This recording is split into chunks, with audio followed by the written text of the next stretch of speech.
When did you first decide that there was something wrong with your body? Seriously, like, how old were you? Because I don't remember sitting down one day and thinking, you know what? I think that thin thighs would really improve my life. And I don't remember deciding that cellulite was a bad thing or that wrinkles were something that I would have to worry about in the future and eventually prevent. I don't remember that deciding that being successful was good, but being too successful might make me intimidating. That confidence was attractive, but being too confident made me full of myself. That being sexy was good, but only if I somehow managed to look sexy without looking like I was trying to be sexy. That being young was something that I absolutely had no control over losing, but apparently someday I'd be expected to spend a shitload of money trying not to.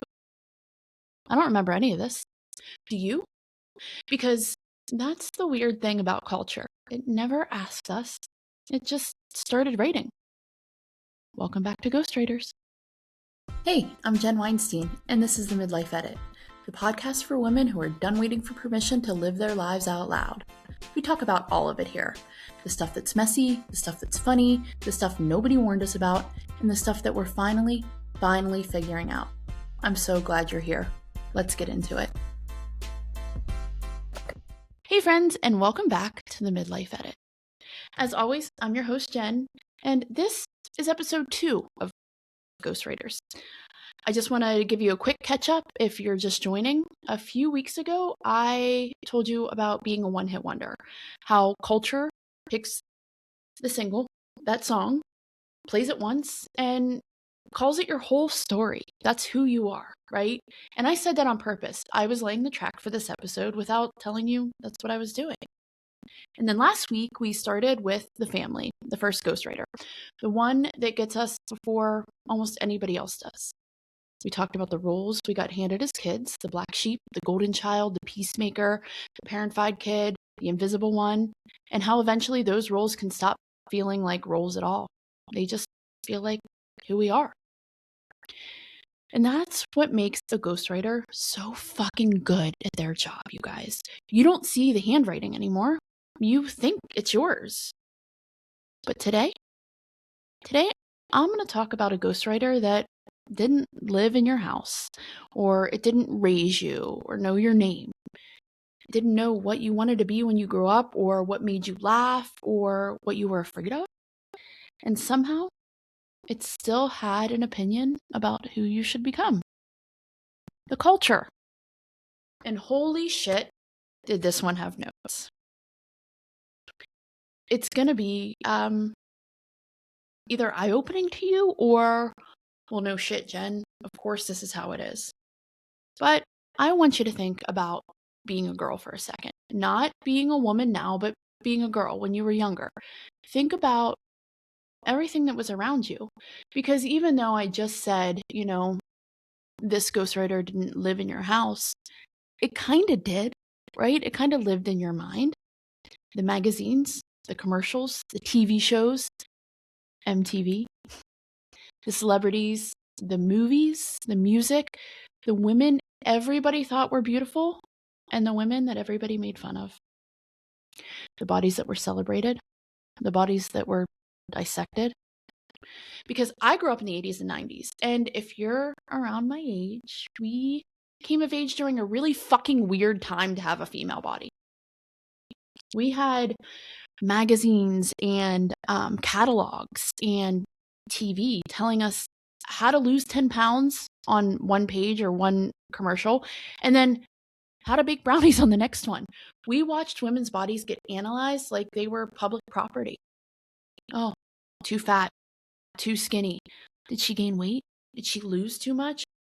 Is she pregnant? She looks pregnant. Is she old? Oh, wow, she looks great for her age. We learned that sentence really early, didn't we? For her age. Think about that. Think about what we talked about last time with the ghostwriters and the family, and when we said, oh, she's really mature for her age. Well, now, think about it this way. Oh, she looks so good for her age. Because apparently, we as women don't just look good.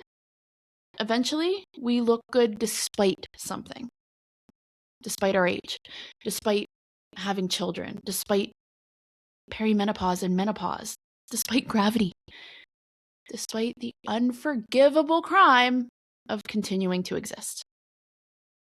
And nobody sat us down and taught us this. That's what I need you to understand. There wasn't a class. Nobody handed us a syllabus called How to Be an Acceptable Woman. We absorbed it little by little until eventually we started enforcing it on ourselves.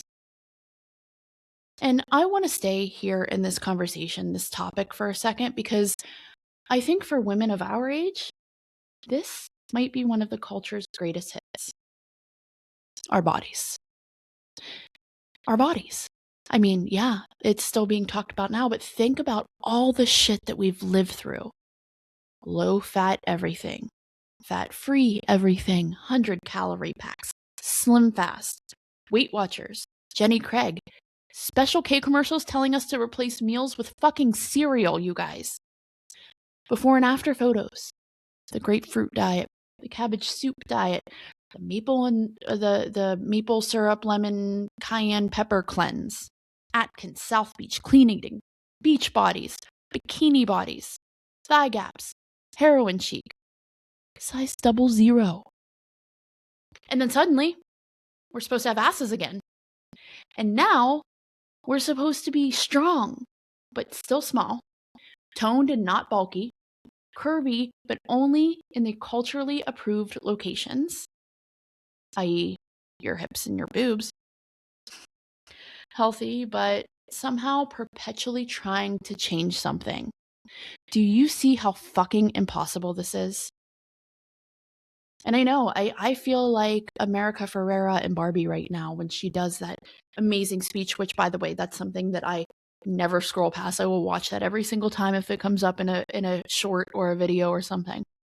But listen, our assignment keeps changing as women. And every time it changes, we're somehow supposed to believe that we fucked up and we just failed that last version. And everything that we tried before is now null and void. And now we have to do something new. And that's the genius of this particular ghostwriter. Because culture just doesn't give you the standard, it moves it. It's like moving the goalpost, right? So it's constantly moving that standard so you can never actually arrive. You can never actually achieve that perfect thing that you're supposed to be. This month I turned 43. And somewhere between all of the awesome Facebook messages and the group chats and texts, I caught a thought that I didn't invite it. And that thought was, oh, I'm doing pretty well for someone edging towards being irrelevant. Nobody said that to me. Nobody had to, because I've already kind of absorbed that deadline years ago, and it just quietly kind of went off like it was in my calendar, like in the schedule. And friends, this is why the Midlife Edit is here. This is why I'm so passionate about it. This is why I created this space, this company, this podcast for us women to say, hey, no, look, at 43, my life isn't over. I'm not irrelevant. I'm just becoming. I'm just figuring out who I am now, and I'm editing it. And listen, I'm not saying that taking care of yourself is bad. And I'm not saying that wanting to lose weight is bad. And I'm not saying that Botox or bad or makeup or coloring your hair or wanting to feel hot in a pair of jeans is bad. I want to feel hot in a pair of jeans. That's not the point. The question is, who told you that you needed to? And even more importantly, would you still want it if nobody else could see you? And that's a very different question. I literally just said this today. You know, I'm writing the script and I'm preparing for this episode that I was so excited to talk about, to write about. And I'm trying to find my quote unquote style. And yesterday, we were at the farmer's market with my mother-in-law, and she had on this shirt. And she looked at me and said, is this shirt too young for me? And I looked at her and I said, absolutely not, because I don't think that there's a too young or too old thing when it comes to clothes. It's about how you feel in them, right?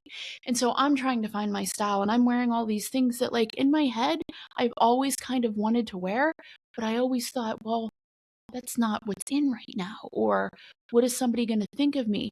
And you know what? You know what I realized? I realized that if I feel good in it, I don't give a fuck what anybody else thinks about it. Me feeling good in whatever I'm wearing is the point, right?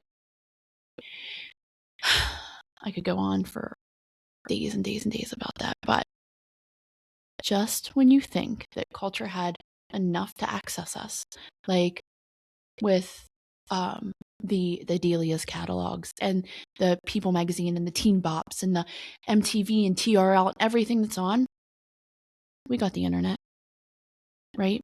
We gave it a phone and we carried it around in our pockets because our generation, we're the ones who have lived through something that is so freaking strange, right? We grew up before social media. We grew up taking pictures and not knowing what they looked like until we got developed, right? But now we're aging with social media. We remember the times where that comparison, it had an off switch because you could close the magazine or turn off the TV or leave the mall and just go home. But now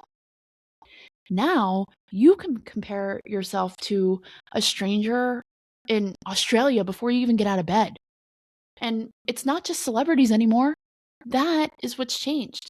Now it's the woman from your high school or your coworker or that mom from the PTA.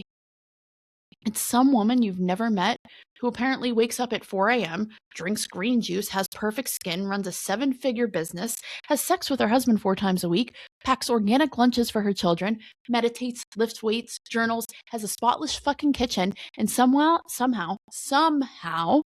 has beautiful beach waves at 6:15 in the morning. And you're looking at her while you're eating a granola bar over the sink because you're running late and you're thinking, what the fuck am I doing wrong? Maybe nothing. Maybe you're just comparing your actual life to somebody else's edited one. Again, it's social media. You're not putting all the bad stuff on there, right? But we've done it for so long that sometimes we don't even notice that we're doing it. And this is where I think this episode gets bigger because culture didn't just ghostwrite how we were supposed to look. It ghostwrote how we were supposed to live. Think about the script for a minute. When you were growing up, there was that script that was written from your family, and it kind of morphed into the culture, right? You were supposed to go to college, get a good job, get married, buy a house, have kids, be a good mom, be successful, but don't work so much that you're a bad mom. Make money, but don't care too much about money and don't fucking ask for more because you're a woman. You're supposed to be ambitious, but don't be intimidating. Speak up, but don't be difficult. Have boundaries, but you're not allowed to be selfish. Age gracefully, but for the love of God, don't actually look like you're aging. Have a career, have a family, have friends, have hobbies, have a 7-step and skincare routine. Meal prep, keep your marriage alive. Be involved with your kids. Take care of your parents. Drink enough water. Get 8 hours of sleep, but don't forget self-care. Holy fuck, when? When exactly are we supposed to do the self-care? Between packing lunches and answering emails? Because somewhere along the way, having it all quietly became doing it all. And those two, you guys, are not the same thing. I don't think, and here's my hot take, I don't think that we can have it all. And that's okay. Because if having it all means having to do it all and then not having time for yourself, do you really have it all? I'm in this mom's group. We meet once a month virtually and we talk about being career driven, but also being a mom and the different stages of being a mom and mom life. And I'll tell you what, that is one meeting.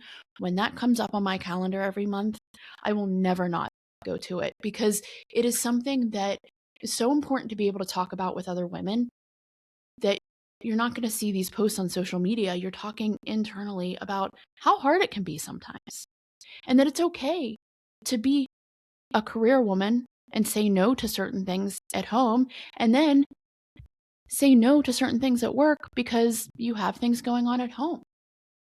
But the most important part is, her name's Nikki Miller. Please go look her up. She's awesome. She's the one who runs our mom group.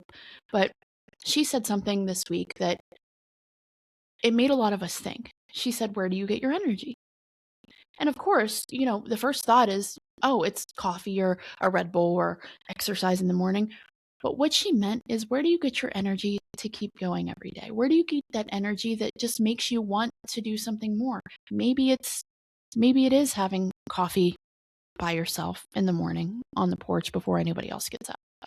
Or maybe it's reading that chapter in that book that you really wanted to read, but you didn't make time for that. You've got to make time for yourself. And again, I know that I just sounded like America Ferrera and Barbie, but it's so true. Because when are we supposed to be able to do all of this? And here's where this gets really interesting to me. Because after all that, then you hit your 40s, and suddenly some of these rules, they stop making sense. Maybe you did everything that you were supposed to do. Maybe you got married and had the babies and built a career and bought the house. You kept everybody alive and you checked every single box. And then one day, you look around and your kids don't need you in the way they used to. And, maybe your career is exactly where you wanted it to be and everything's great. And then you were just like, wow, is this it?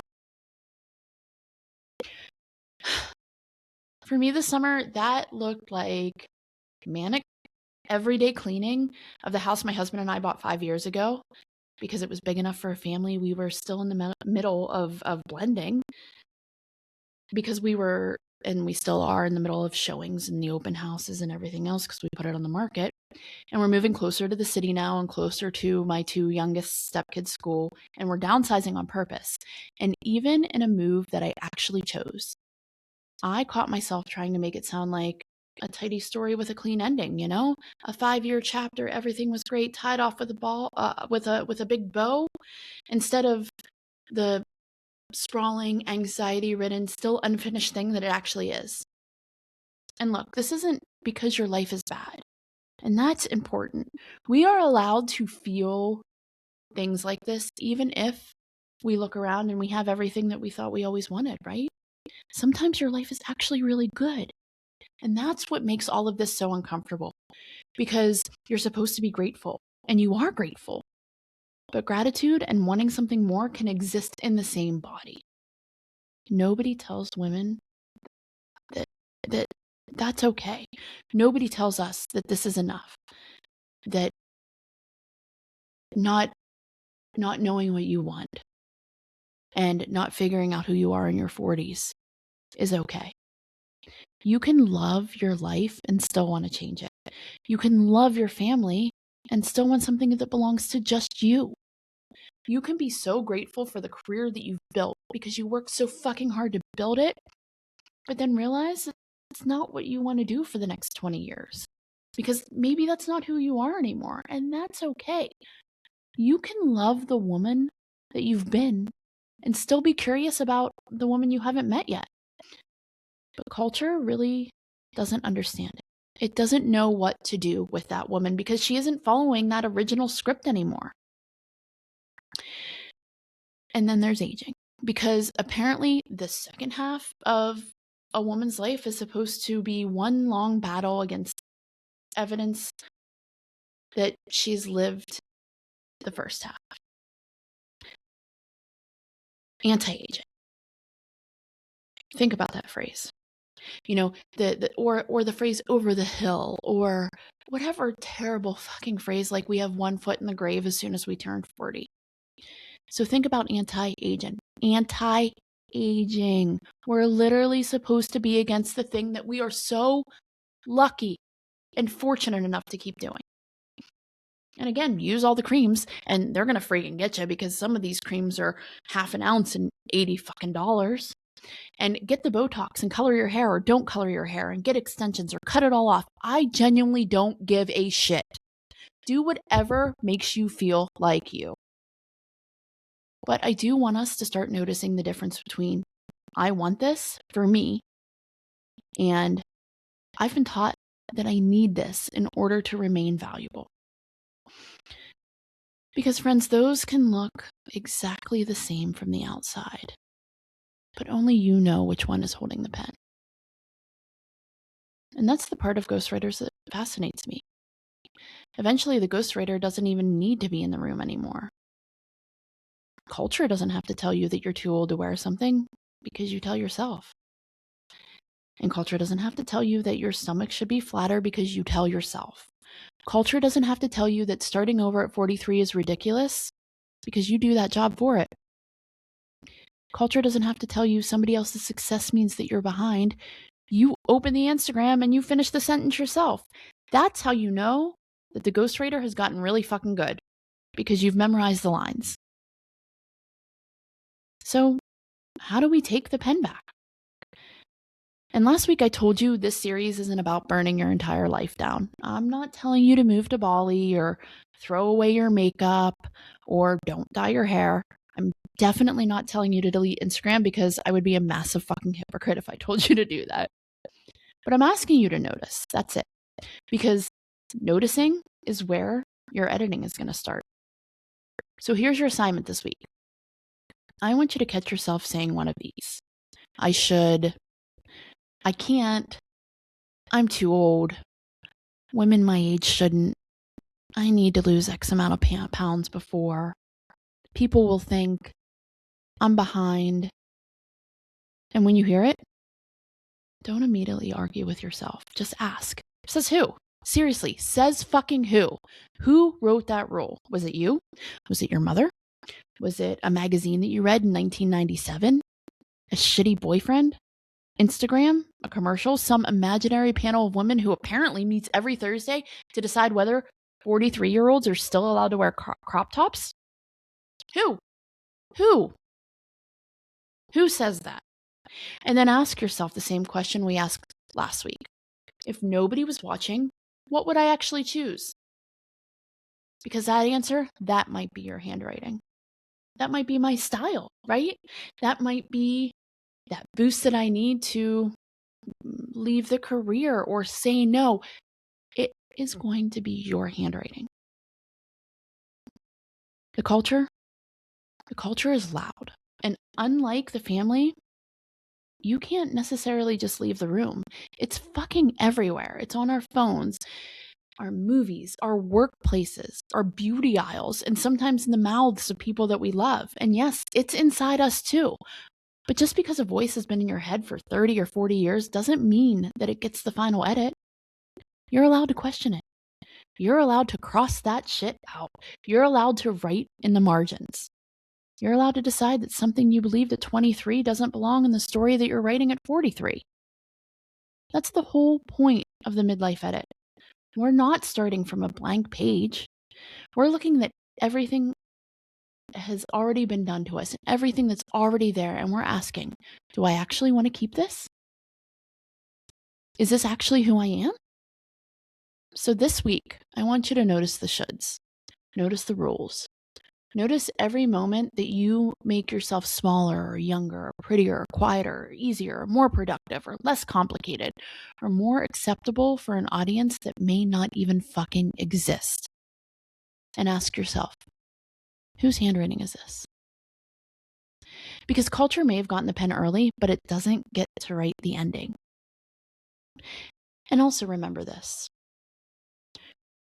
You're looking at Instagram on a highlight reel. It's not somebody's real life.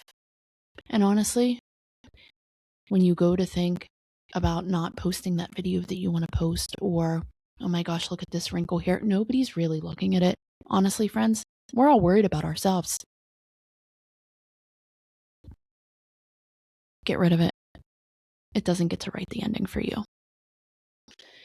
And next week, I'm going after another ghostwriter. The relationship. And that one, yeah, we're going there. It's going to be interesting. But if this episode made you think of a rule that you've been living by that you never actually choose, or that you've not chosen before, or that you feel icky about, come tell me in the edit room. I really want to hear these because I have a feeling that we're all going to recognize ourselves in each other's answers. You know, that thing that you're teaching your kids to do because you were taught to do it, kind of the same thing with culture. So think about these things.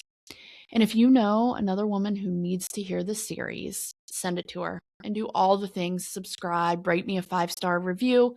Make sure you're getting the Backstage Pass newsletter because I'm digging even deeper into every ghostwriter there.